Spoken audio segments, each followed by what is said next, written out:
আইপিএলের সবচেয়ে দামি ক্রিকেটার মিচেল স্টার্ক। যদিও 24.75 কোটি রুপে দামের এই অস্ট্রেলিয়ান পেসার কলকাতা নাইট রাইডার্সকে যথার্থ প্রতিদান দিতে পারেননি। সর্বশেষ গতকালের ম্যাচে দেখা যায়নি তাকে, যেখানে তার দল কলকাতা 261 রান করেও পাঞ্জাব কিংসের কাছে বিশ্ব রেকর্ড গড়ে হেরেছে।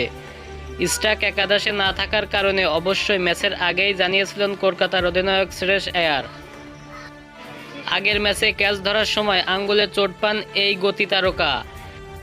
সে কারণে পাঞ্জাবের বিপক্ষে স্টার্কের বদলে একাদশে নেওয়া হয় শ্রীলঙ্কান পেসার দুষ্মন্ত চামিরাকে। এই লঙ্কান পেসারও অবশ্যই বলার মতো কিছুই করতে পারেনি, উল্টো 3 ওভার বল করে 48 রান খরচ করেন, ছিলেন উইকেট শূন্য। অবশ্যই এমন রান বন্যার ম্যাচে বল হাতে দুই দলেরই বেশিরভাগ বোলারই সেভাবে সুবিধাজনক অবস্থানে ছিলেন না। কেবল ব্যতিক্রমী ছিলেন সুনীল নারাইন।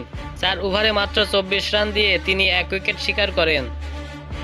ম্যাচের শুরুতে স্টার্কের চোট নিয়ে শ্রেয়স আয়ার জানান, চলতি মৌসুমে যেটা আমাকে সবচেয়ে বেশি খুশি করেছে তা হলো প্রত্যেকেই ভালো খেলেছে, ভালো পারফর্ম করেছে।